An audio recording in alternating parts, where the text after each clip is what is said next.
बगावतें शुरू, ग्रुप बंदियां हो गई। जी हाँ, तालिबान ग्रुप बंदियों में बट गए। कितने ग्रुप बन गए और ये ग्रुप आपस में किस तरह लड़ रहे हैं? आमिर रज़ा मेरे साथ मौजूद हैं, उनसे बात करते हैं। आमिर भाई, अफ़गान तालिबान में ग्रुप बंदियां हो गई और ये ग्रुप ही आपस में लड़ना शुरू हो गए।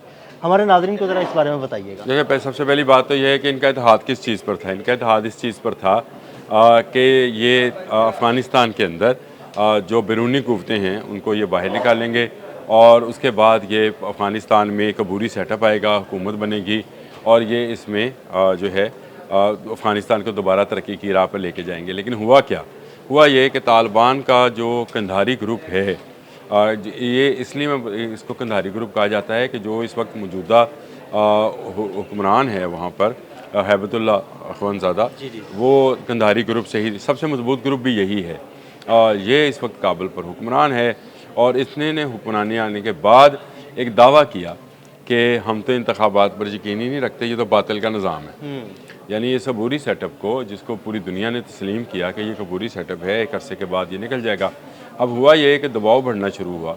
जो इनके अंदर मुख्तलिफ इलाके थे जो पहले से ही जंग कर रहे थे अमेरिका के साथ भी और तालिबान के साथ भी, उन्होंने अपनी कार्रवाइयों का ज़्यादा NRF वगैरह जो ग्रुप्स हैं जी बिल्कुल। वो आपसे छुपे हुए नहीं हैं।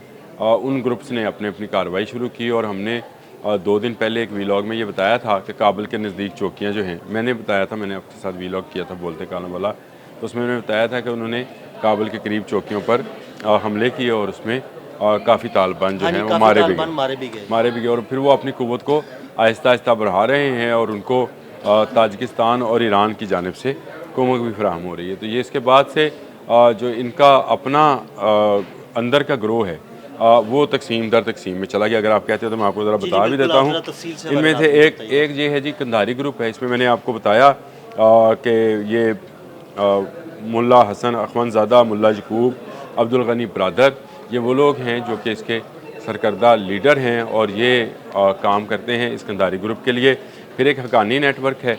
ये असल में हक्कानी नेटवर्क जिन इलाकों पर मुश्तमिल है उसमें पक्तिया है, खोस्त है, गज़नी बेल्ट है। गज़नी की एक इलाका है और गज़नी बेल्ट उसको कहते हैं जो इसका जंगली इलाका है। उस पर और काबुल के कुछ एरिया पे ये हैं। अगर आपको सराजुद्दीन हक्कानी वाली हाँ हिस्ट्री जी। सारी पता है कि हक्कानी नेटवर्क वो है जो कि पाकिस्तान के बहुत करीब रहा है और अब भी अगर वहाँ पर TTP को किसी मुज़ाहमत का सामना है या ये तालिबान से कहा जा रहा है, अखवंज़ादा गवर्नमेंट से, तालिबान अबूरी गवर्नमेंट से, कि इनको लगाम दी जाए और इसको पाकिस्तान के ख़िलाफ़ इस्तेमाल ना होने दिया जाए सरज़मीन में, तो उसमें सरफ़हरिस्त जो हैं ये हक्कानी हैं और सराजुद्दीन हक्कानी जो हैं ये वज़ीर दाखिला हैं और ये चाहते यही हैं कि अफ़गानिस्तान के अंदर भी अमन हो। वज़ीर दाखिला का काम ही ये है कि वो अपने मुल्क के अंदर दाखिली अमूर के अंदर किसी किस्म की डिस्टर्बेंस नहीं जाता है। इसके बाद शुमाली तालिबान है जी। ये तालिबान वो हैं जो डायरेक्ट NRF से नबर्द आज़मा हैं, यानी नेशनल रेजिस्टेंस फ्रंट जो है, जिसको अहमद मसूद वगैरह लीड कर रहे हैं, उनके बिल्कुल सामने जो लोग हैं वो ये हैं। ये बदख्शां, इत्तहार, फरियाब, सरबल, जोज़जान वगैरह में मौजूद हैं और ये ज़्यादा तंग हैं अफ़गानिस्तान की अंदरूनी हलफशार से। और इनका भी ये मानना है कि ये जो अबूरी सेटअप है इसको किसी तरीके से एक अच्छी और अवामी गवर्नमेंट के अंदर तब्दील किया जाए और इससे ये होगा कि जो मुखालिफ ग्रुप्स हैं वो भी मिलकर अफ़गानिस्तान की मदद के लिए या अफ़गानिस्तान की तरक्की के लिए जो है काम करेंगे।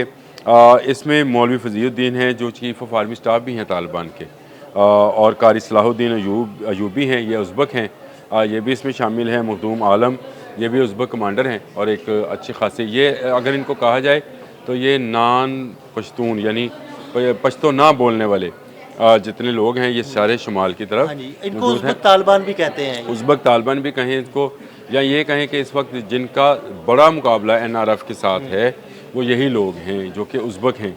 ये बचाए हुए थे और यही उज़्बेकिस्तान से भी राब्ते में थे। गो कि अब उज़्बेकिस्तान भी ने भी हाथ खींच लिया, हाँ जी। सरहद को सील कर दिया है। ये इसी दबाव में भी हैं, ये दबाव बहुत ज़्यादा है।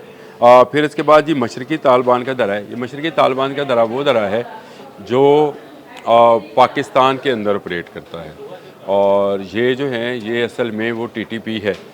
TTP के लोग हैं जो कि दहशत गर्दी पर बिलीव करते हैं और ये ज़्यादा ख़तरनाक हैं और इनके रवैये के ख़िलाफ़ ही बाकी ग्रुप जो हैं इस वक्त तालिबान हुकूमत पर दबाव बढ़ा रहे हैं कि इनका बंदोबस्त किया जाए, क्योंकि ये मुस्लिम ममालिक के साथ हमारे तल्लुकात की ख़राबी का बायस बन रहे हैं। इसके बाद आ जाए जी, इनका कतरी ग्रुप है। ये कतरी ग्रुप वो है क्योंकि इन्होंने एक दफ्तर बना रखा है कतर के अंदर, जहाँ पर ये मुख्तलिफ़ किस्म के मुज़ाकरात करते हैं। अगर आपको याद है तो 2020 में NRF के साथ भी मुज़ाकरात इन्होंने कहा था कि कतर में कर लेते हैं। फिर अमेरिका के साथ जो मुज़ाकरात हुए वो भी कतर में हुआ। हाँ, ये इनकी सरिश्त में शामिल है, डसना इनकी सरिश्त में शामिल है। इसमें मुल्ला अब्दुल गनी बरदर जो कि वज़ीर हारजा हैं, शेर मोहम्मद अब्बास हैं और सेल शहीन हैं। ये वो ग्रुप हैं जो कि मुख्तलिफ़ नवीयत के ख़यालात रखते हैं तालिबान के अंदर। ये रिफ्ट आहिस्ता आहिस्ता बढ़ती चली जा रही है। आए रोज़ के अंदर के मौजूद गिरोह जो हैं वो आपस में लड़ रहे हैं। देखें, ये आदी हैं लूट मार करके खाने के। हाँ जी। और जब आपको बाहर से कोई ना मिल रहा हो तो जिस तरह भेड़िए एक सर्कल के अंदर बैठ जाते हैं और जिस भेड़िए की आंख ज़रा सी आती है उसको खा जाते हैं, तो ये सिर्फ जब आपकी लूट मार की हो जाए तो फिर आप वॉर लॉर्ड्स बन जाते हैं। और ये वॉर लॉर्ड्स जो हैं ये अपने अपने ग्रोह और अपने अपने, जिस तरह मैंने आपको बताया कि उज़्बेक तालिबान आपने नाम लिया, उज़्बेक तालिबान का शुमाली अफ़गानिस्तान में ग्रोह है, तो वो उनके अपने मफादात भी किसी न किसी के साथ जुड़े हुए हैं। और दूसरी बात यह है कि इतने बड़े ग्रोह को चलाना, जिनके पास असला भी हो, गाड़ियाँ भी हों, असला चलाना, गाड़ियाँ, और फिर NRF जैसा दुश्मन सामने मौजूद हो जिसके पास अच्छी खासी कुमक आ भी रही हो, उससे मुकाबला मुश्किल भी होता है और आपको ज़हनी दबाव का भी शिकार करता है। जंग आसान नहीं होती, लेकिन अफ़गानिस्तान इस वक्त अपनी अंदरूनी जंग की आग में जल रहा है और बुरी तरह जल रहा है।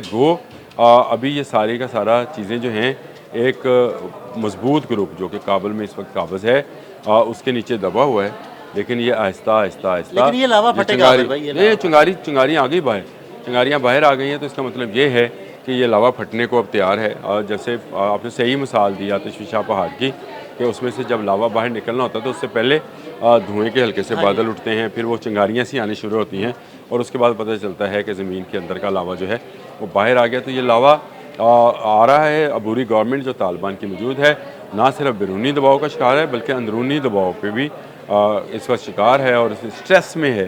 अगर इसको इस तरह से लफ्ज़ बोला जाए कि अबूरी गवर्नमेंट इस वक्त एक स्ट्रेस की सिचुएशन में है और उसको सख्त मुज़ाहमत का सामना है, और ये इनके लिए, तालिबान गवर्नमेंट के लिए और अबूरी सेटअप के लिए बड़ा ख़तरनाक है। और इसको मैं समझता हूँ कि तालिबान को अगर वो समझदार हैं तो एक तो भारत से दूरी इख्तियार करना पड़ेगी, दूसरा उनको हक्कानी नेटवर्क का जो लोग हैं उनकी बात सुनना पड़ेगी।